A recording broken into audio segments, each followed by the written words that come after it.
Hello guys, good morning. Ito pala guys ng laro, nakaread po ako dito. Master versus master. Tapos ang laro namin live stick, pero yung hawak naming arnes padded stick kasi kulang kami sa gamit. Actually tinamaan ngayong daliri ko at saka kuko ko, medyo natuklap, pero okay lang. Itong kalaban kasi guys, hindi ko masyadong kilala. Tapos medyo maliksi sa akin at saka medyo payat siya. Ako kasi medyo chubby. Pero ginawa ko rin ang lahat, kasi bilang master ng parang ko yung aking palo. Hindi ko mga palo kasi ang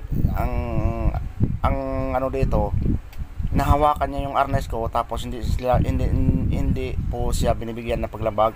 Yan lang sa akin kasi hindi ako nag-react sa about sa dito sa palaro. Ang akin naman, dapat tingnan niyo lang maigi, dapat ang referee or judges yung magsabi na nangahawak siya ng arnes.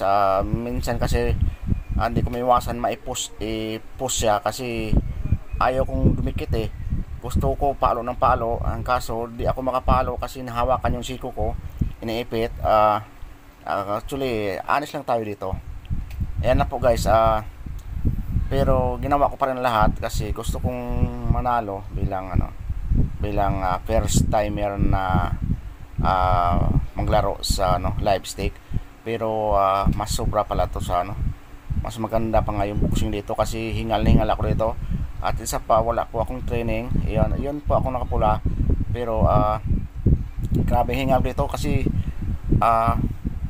yung palo mo dito hindi naman dito ako medyo napikon kasi di ako makapalo.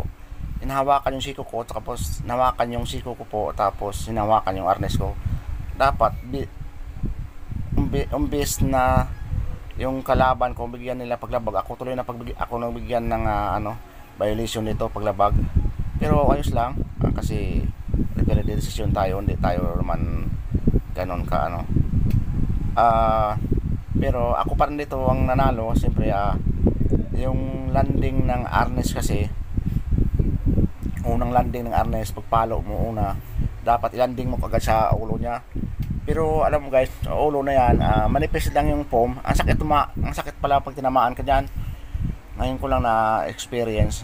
Mas maganda kasi kung saan pa po ako tumanda, dito po ako naglaro sa live stick. Pero nung bata pa ako, hindi po ako nakapularo ng live stick. Paddle lang talaga nilaro ko ngayon.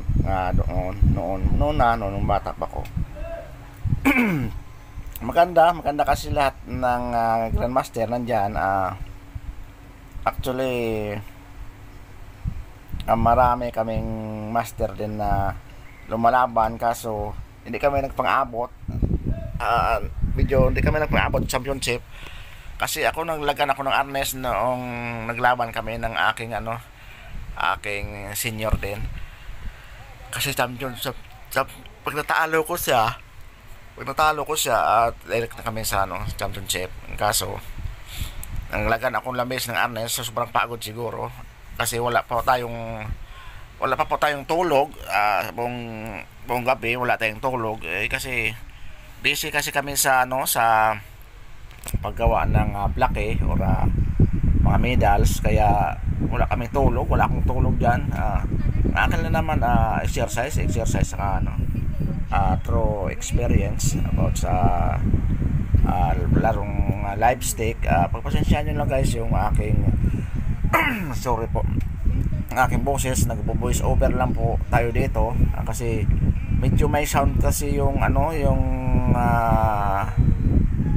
paglaban namin dyan. May sound na baka po makapiright po yung aking Facebook. Marami nga akong copyright po dito kasi hindi ko pa na-erase kung paano ma-erase yung mga copyright ko dito, kaya hindi tumataas yung followers ko.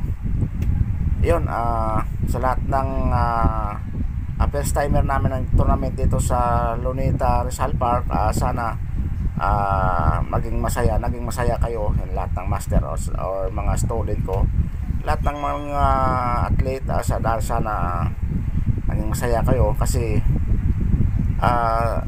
masaya rin kasi excited akong lumaban sa live stake kasi first time ko nga. Kaso nga lang natuklapin ko kuko dito, tukpo ko sa hinalaki ko. Ayun, sa awa ng Panginoon na panalo rin tayo dyan kahit mayroon tayong violation. Kasi ang pinapasihan dito, ang unang landing ng palo mo talaga sa ulo talaga. Yun, tuwang-tuwa ako dito kasi first timer ko nga. Yun, maraming salamat sa lahat. Yan na po, maraming salamat.